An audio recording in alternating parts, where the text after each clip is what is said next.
1 minute আপনি ওইদিকে হাইটে যান, একটা বাস স্টপ পাবেন। ওইদিকে হাইটে যান, 1 মিনিট লাগবে, একটা বাস স্টপ পাবেন। আপনি গাড়ির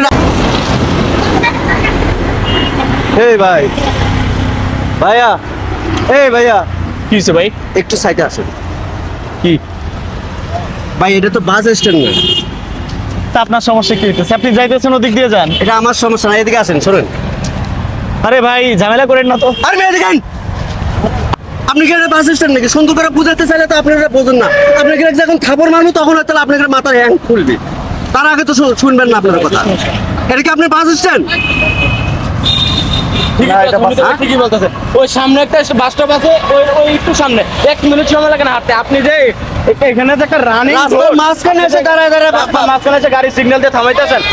একটা রানিং অবস্থায় যদি গাড়ি থামিয়ে দেয় তখন পিছনের গাড়িগুলো বুঝতে পারে না যে হঠাৎ করে থামিয়ে গেছে, তখন একটা দুর্ঘটনার শিকার হয়। আপনাদের কিছু সামান্য কিছু ভুলের জন্য শত শত মানুষের জীবন নিয়ে তারপর টানাটানি শুরু হয়ে যায়। কেন রে ভাই?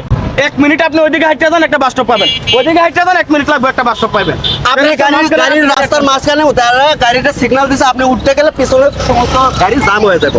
সেম ওই গাড়ির ভিতরে যদি আপনি থাকতেন তখন ওই ড্রাইভাররা আপনিও গালাগালি করতেন, এই বেটা এত তারাস এত তারাস। ড্রাইভারের কিন্তু দোষ নাই, গাড়ির বাসালাগিরা কোনো দোষ নেই, দোষ হচ্ছে আমাদের মতো সাধারণ লোকের।